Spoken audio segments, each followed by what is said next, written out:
প্রশ্ন করছে, হুজুর পীরের মাজারে চাদর দেয়, পীর দেখে ঠান্ডা লাগে বলে নাকি? এবার আমাদের মুফতি সাহেবরা হাদিস কোরআন থেকে দলিল দিছে, দেখো পীরদের মাজারে চাদর দিলে কি হয়। আমি বললাম যেমন ঠাকুর ওকে ওরকম মুগুর মারতে হবে, তাহলে জব্দ হবে না। উবাতে হাদিস কোরআন কি বুঝে? হ্যাঁ শোনো, ওকে প্রশ্ন করেন যে তোর মা বোন কাপড় পরে বেড়ায়, কিসের লেগে ঠান্ডা লাগে নাকি?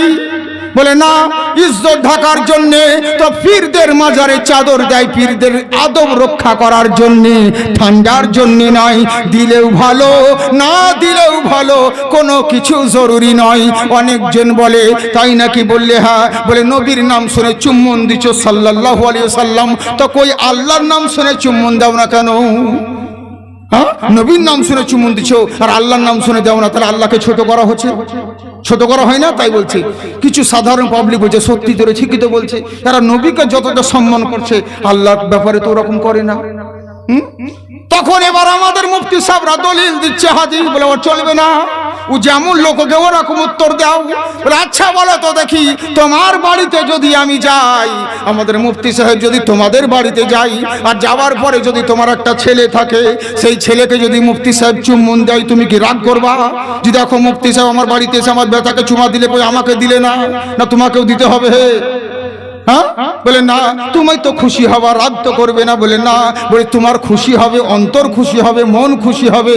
যাকে মুফতি সাহেব আমার বাড়িতে এসে চুম্বন দিল, তো চিন্তা করে দেখো, আফজালের মতন, মুফতি নাইমুদ্দিনের মতন, জুবাইরের মতন যত সুন্নি আকাবিররা, সুন্নি আলিমগণের এই পচা মুখের চুমা খাওয়াতে, তোমার ছেলেকে চুমুন দেওয়াতে যদি তোমার মন খুশি হয়ে যায়, যার জন্য মহান আল্লাহ তামাম পৃথিবী সৃষ্টি করেছে, নবীর নাম শুনে চুম্বন দিলে আর সে মুআল্লাতা বড় হয়ে যায়।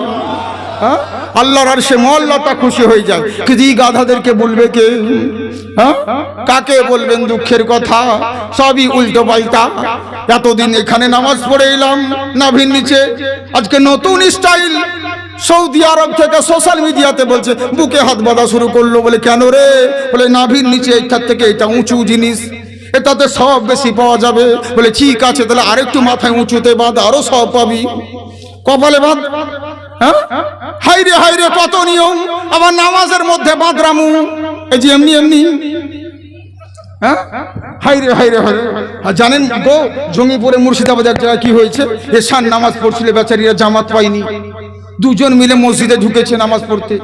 আর নামাজ পড়তে দুজনেই পাশাপাশি দাঁড়িয়েছে, একটা লম্বা লোক আর একটা বেঁচে লোক, একটা শর্ট সাইজের লোক আর একটা লম্বা মানুষ, দুজনেই নামাজ পড়তে মসজিদে ঢুকেছে। আর হঠাৎ করে মসজিদের কারেন্ট চলে গেছে। এমনি করতে গিয়ে লোকটা চোখে আঙুল ঢুকে দিয়ে, জানে? হ্যাঁ, অত কেন বাদরাম হবে? চুপ করে নামাজ পড়া হয় না ভদ্রভাবে? হিলাহিলি এরকম কি অভ্যাস? সবই উল্টো। কাকে বলবো? দুঃখের কথা, বুঝলেন? এই তো হচ্ছে অবস্থা। হাইরে হাইরে হাইরে। আবার রুকুতে যেন এমনি, হাত তোলাতে এমনি, সবই এমনি, সবই এমনি, সবই এমনি। কেন? কেন তোরাও কি সাহাবীরা না হলে বগলের তলে, ওই সময় মুনাফিকরা বগলের তলে মূর্তি ভরে আনতো? কেন তুইও বগলের ভিতরে তোর কিছু বড় আছে নাকি যে এমনি এমনি করতে হবে তোকে বারবার 14 বার করে? হাইরে হাইরে হাইরে, এই তো হচ্ছে অভ্যাস, বুঝলেন? আবার মাথায় টুপিও নাই। নবীর সুন্নাত টুপি রাখতে হবে, টুপি চলবে না।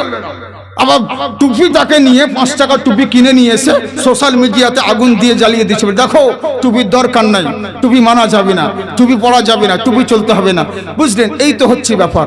বলছে সুন্নিদের বাড়াবাড়ি, টুপির কি আছে? টুপি না পড়লেও হবে।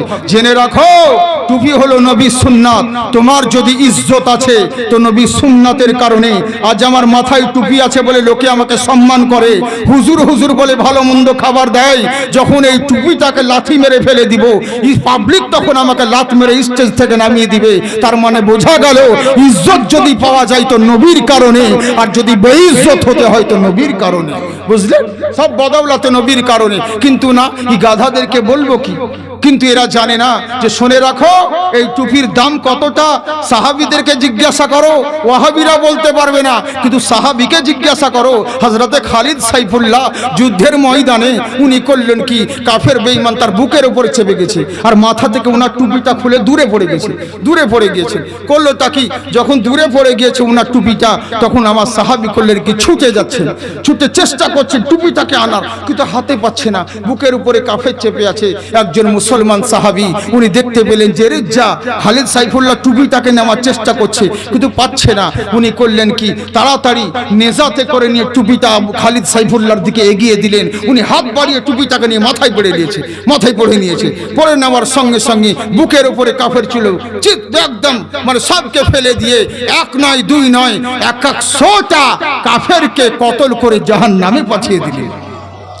এবার জিজ্ঞাসা করা হলো খালিদ সাইফুল্লাহকে, আচ্ছা বলো তো খালিদ, বলে কি, বলে তুমি টুপির জন্য এত, তোমার জীবনের চাইতে টুপির মূল্য কেন এত হলো? টুপির জন্য তুমি ছটফট কেন করছিলে? বলে শুনে রাখো, আমি খালিদ সাইফুল্লাহ বলি, ওরে টুপির জন্য আমার জীবন কেন, তামাম পৃথিবী যদি বিক্রি করে দিই ওই টুপির সমান কোনো দিন হতে পারবে না। বললে কেন রে, টুপিটা কি এমন জিনিস কোন সোনা দিয়ে নাকি তৈরি করা ছিল? ওতে কি সোনা চাঁদি হীরা মুক্ত গয়না ছিল? বললে না, আমার টুপিটা সাধারণ টুপি। তোমরাও যেমন কাপড়ের টুপি ব্যবহার করো, আমিও ওই রকম কাপড়ের টুপি ব্যবহার করি। আমাতে সোনা দিয়াও নয়, হীরা মণি মুক্তা কোনো কিছুই দেওয়া নাই। বললে তাহলে তোমার যখন কিছুই দেওয়া নাই, তাহলে তুমি এই টুপিটাকে এত মূল্য দিচ্ছ কেন? বললে শুনে রাখো, আমি সাইফুল্লাহ বলি, আমার জীবনের চাইতে তামাম পৃথিবীর চাইতে আমার টুপির দাম বেশি। এর কারণে, কারণ ওই টুপির মধ্যে আমার নবী মুস্তাফার একটা চুল মুবারক আছে। ওই চুলটাকে টুপির মধ্যে আমি সেলাই করে রেখেছি। ওই টুপি যতদিন আমার মাথায় থাকবে, কোনোদিন কখনো কোনো বেঈমান আমাকে পরাজয় করতে পারবে না। যেই নবীর চুলের ক্ষমতা এত হতে পারে, সেই নবীর জাতের ক্ষমতা কতই হতে পারে। এরই জন্যই বলে, নানান জনা নানান ভাবে নানান রকম নানান সাজে গাইছে আমার মন, দুনিয়াতে হবে না মোহর নবীজির মতো। নবীর মতন কেউ হয়নি, আরো হবে না। তাই জেনে রাখো, আমার নবীকে সকল ক্ষমতার মালিক করে আমার আল্লাহ পাঠিয়েছেন। আমার নবী যদি ওই গাছটাকে না এনে দেখাতেন, তো সকল লোকেরা বলতো, দেখো নবীর যদি ক্ষমতা থাকতো গাছটাকে আনলো না কেন? এরই জন্য দেখালেন। তাই আমার আলিমরা কান্না করতে লাগলো, আল্লাহ ওরকম মুজিজা তো আমাদের নাই, ওরকম কারামত তো আমাদের নাই যে আমরা দেখাবো। আল্লাহ কি করব গো, ইন্নাল ইজ্জাতা লিল্লাহি জামিয়া। আল্লাহ আজকে আমরা মোকাবিলায় পড়ে গিয়েছি, ফয়সালায় পড়ে গিয়েছি। আল্লাহ ইজ্জত জিল্লত তোমার হাতে, ইন্নাকা আলা কুল্লি শাইইন কদির। সমস্ত ক্ষমতার মালিক হলো তুমি আল্লাহ, আমার ইজ্জত রক্ষা করো। আজ যদি বাতিলদের প্রশ্নের উত্তর দিতে না পারি, আজকে মাথা নিচু হয়ে যাবে, ইসলাম কলঙ্কিত হবে। আল্লাহ তোমার ধর্ম তুমি রক্ষা করো। আমার আল্লাহ বলে, এই জগৎবাসী শোনো, তোমরা তোমার শুধু ঈমান রক্ষা করো, আমার ধর্ম আমি আল্লাহ রক্ষা করে নিব। বুঝলে, তোমরা শুধু তোমাদের ঈমান রক্ষা করো, আমি আল্লাহ ঠিক আমার ধর্ম রক্ষা করে নিব। 10 মিনিট হয়ে গেল, 20 মিনিট হয়ে গেল, আধা ঘন্টা হয়ে গেল, 1.5 ঘন্টা হয়ে গেল, আলিমরা উত্তর দিতে পারছে না। চোখ দিয়ে গড় গড় করে পানি ঝরে, আর আল্লাহর দরবারে দোয়া করে, আল্লাহ তোমার ধর্ম তুমি রক্ষা করো, আল্লাহ তুমি আমাদের ইজ্জত রক্ষা করো। এই বলে আল্লাহর কাছে দোয়া করে। অনেকক্ষণ হয়ে গেল, এদিকে তখন বাতিলরা বলল, শোন, এরা যদি উত্তর দিতে পারতো অনেক আগেই উত্তর দিয়ে দিত। উত্তর দিতে পারবে না, এক কাজ কর, রায় ঘোষণা করে দে, আজ থেকে ইসলাম ধর্ম মিথ্যা ধর্ম, বাতিল ধর্ম, ইসলাম ধর্ম হেরে গিয়েছে, এই বলে লিখে দে। বাতিলরা যখন বলতে লাগলো রায় ঘোষণা করে দে, এখনো সময়। ওই লক্ষ লক্ষ লোকের মাঝখানে একটা 6 থেকে 7 বছরকার বাচ্চা, ওই বাচ্চা গিয়ে বলে, এই জায়গায় এত ভিড় কেন গো? বলে আর বলবে না, আজকে ইসলাম ধর্মের সঙ্গে বাতিল ধর্মের মোকাবিলা হচ্ছে, আজকে বাহাস চলছে, মোনাজারা হচ্ছে। বলে তাই নাকি? বললে হ্যাঁ। বলে বিপক্ষে কারা কারা আছে? বলে হিন্দু, খ্রিস্টান, জৈন, সনাতন সবই একদিকে, আর মুসলমানরা একদিকে। বলে তাই নাকি? বললে হ্যাঁ। রেজাল্ট কি হলো? বলে রেজাল্ট আর কি হবে, বাতিলরা প্রশ্ন করেছে, আলিমরা উত্তর দিতে পারেনি। অনেকক্ষণ হয়ে গেল, মনে হয় রায় ঘোষণা হয়ে যাবে ইসলাম ধর্ম মিথ্যে ধর্ম, ইসলাম ধর্ম বাতিল ধর্ম। তখন বাচ্চা ছেলে বলছে আমাকে একটু ভেতরে যেতে দিবে? বলে এত লোকের ভিড়ে তুমি গিয়ে কি করবে? বাচ্চা ছেলে কার পায়ে চাপা পড়ে মারা যাবে, অত ভেতরে গিয়ে কি করবে? বাচ্চা ছেলে বলছে একটু আমাকে যেতে দাও। ওদিকে বাতিলরা রায় ঘোষণা করতে যাবে, খাত লিখতে যাবে, আজ থেকে ইসলাম ধর্ম মিথ্যা ধর্ম, বাতিল ধর্ম। এদিকে রায় ঘোষণা করতে যাবে, আর এদিকে এই বাচ্চাটা লোকের মাঝখানে কাউরি বগলের তল দিয়ে ঢুকে, কাউরি পায়ের ফাঁক দিয়ে ঢুকে, কোন রকম লোকদের ভিড়জনকে নিয়ে ওই ময়দানে হাজির হয়ে গেছে। ওদিকে বাতিল রায় ঘোষণা করতে যাচ্ছে, আর এই বাচ্চা বলছে আরে এই পাদ্রী শোনো, রায় বন্ধ করো, তোমাদের প্রশ্নের উত্তর আমি একাই দিয়ে দেব। বুঝলেন? তোমাদের প্রশ্নের উত্তর আমি একাই দিয়ে দিব। তখন পাদ্রীরা বলছে কে বে? এই জিনের বাচ্চা না ভূতের বাচ্চা? এত বড় আলিমরা উত্তর দিতে পারলো না, আর এই কোথা থেকে বাচ্চা চুনো পুছি এসে বলছে আমি উত্তর দিয়ে দিব? হ্যাঁ, পাদ্রীরা কেউ কেউ বলছে চল বাদ দে, এত বড় বড় গভর্নররা উত্তর দিতে পারলো, বাচ্চার কথা শুনছিস, চল রায় দিয়ে দে। তখন কেউ কেউ বলছে না, অনেকক্ষণ যখন সময় দিলাম আর একটু সময় দিতে ক্ষতি কি? আমরা তো জানি যে পারবে না। তো লোকে তখন বলবে সময় দেওয়া হলো না, সুযোগ খুঁজবে, তার মানে দে। এতক্ষণ অপেক্ষা করতে পারলাম, তার 5টা মিনিট পারবো না? যে বাচ্চা ছেলেকে বলছে এই বাচ্চা, তুমি যে বলছো আমি উত্তর দিয়ে দিব, এখনই তো তুমি এলে। বললে শোনো, আমি এজে কম হতে পারি কিন্তু তেজে বেশি আছি, আমি বাচ্চা হতে পারি কিন্তু ইমানের দিক থেকে সাচ্চা আছি। বলে তাই নাকি? বললে হ্যাঁ। দেখছে গোলমরিচ দেখতে ছোট কিন্তু ঝাল বেশি, এই বেটা এজে কম আছে কিন্তু তেজে বেশি। বলে বাচ্চা শোনো, তুমি তো এতক্ষণ ছিলে না, এই মাত্র এলে, তুমি যে বলছো প্রশ্নের উত্তর দিব, উত্তর দিতে গেলে আগে প্রশ্ন জানা লাগবে, প্রশ্ন না জানলে উত্তর কেমন করে দিবে? তুমি তো ছিলে না, এক্ষুনি এলে, আমরা কি প্রশ্ন করেছি তুমি কি উত্তর জানো বলছো? উত্তর দিবে তো উত্তর দিতে গেলে তুমি কি প্রশ্ন জানো? তখন বাচ্চা ছেলে বলছে তোমরা যে প্রশ্ন করেছো তোমরা কি উত্তর জানো? এরা বলছে না উত্তর জানি না বলেই তো প্রশ্ন করেছি। বাচ্চা ছেলে বলছে আমি প্রশ্নও জানি উত্তরও আমি জানি। তখন বলছে জানো যখন এত দেরি করছো কেন? অনেকক্ষণ লেট হয়ে গেছে, তাড়াতাড়ি উত্তর দাও। তখন বাচ্চা ছেলে বলছে প্রত্যেক জিনিসের মধ্যে একটা নিয়ম আছে, একটা ডিসিপ্লিন আছে। বলে কি ডিসিপ্লিন? বলে শুনে রাখো। আচ্ছা বলো তো দেখি, তোমাদের মধ্যে যে প্রশ্ন জানে সে বেশি বড় না প্রশ্ন উত্তর দুটোই জানে সে বেশি বড়? তখন পাদ্রীরা বলছে আমরা তো প্রশ্ন জানি উত্তর জানি না। ই তো বাচ্চা বলছে প্রশ্নও জানে উত্তর জানে, তাহলে তো ওই বড় হবে। এই বাবু তুমি বেশি বড়। বলে আমি যদি তোমাদের চাইতে বড় হলাম তো তোমাদের সভাপতি চেয়ারে কেন বসে আছে? নামাও নামাও। সভাপতিকে বলছে ভাই তুই জানিস উত্তর? বলে না। বলে নাম নাম চেয়ার থেকে।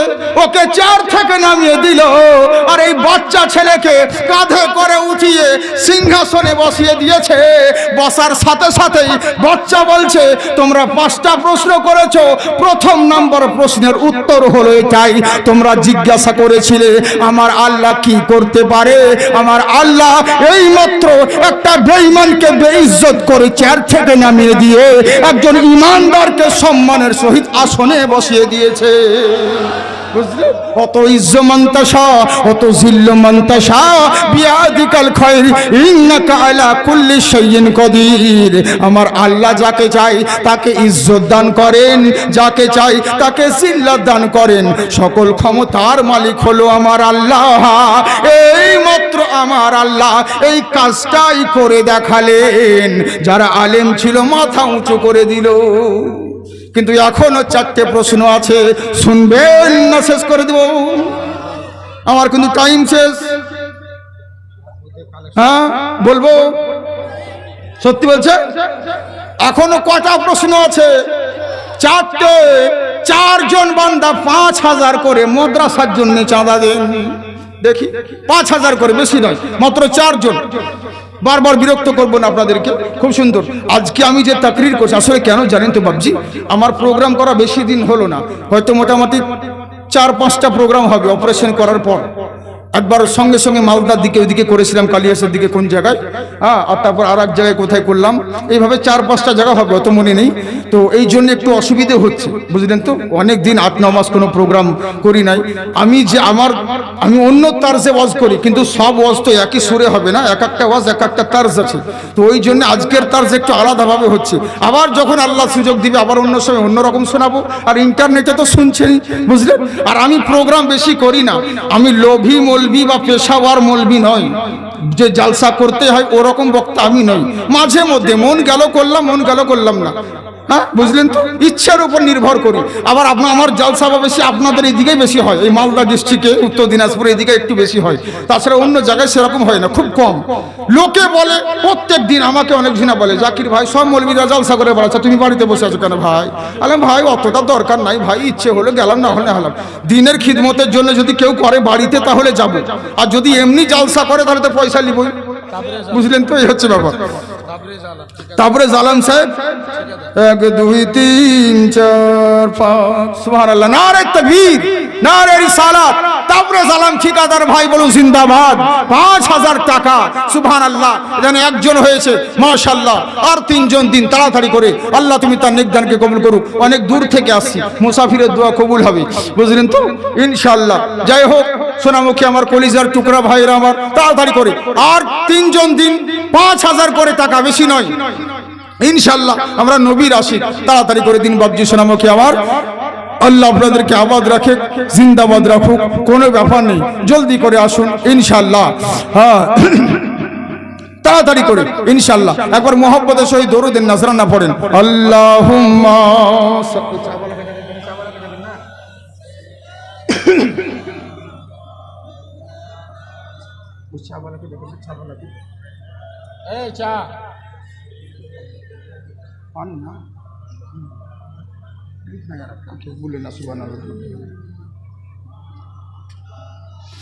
মোহাম্মদ ওয়ালা আলিহি সাইয়্যিদিনা মাওলানা মুহাম্মদ সাল্লাল্লাহু তাআলা আলাইহি ওয়াসাল্লাম আমাদের সরওয়ারে আম্বিয়া। না নিজে এক ভাই আমার 510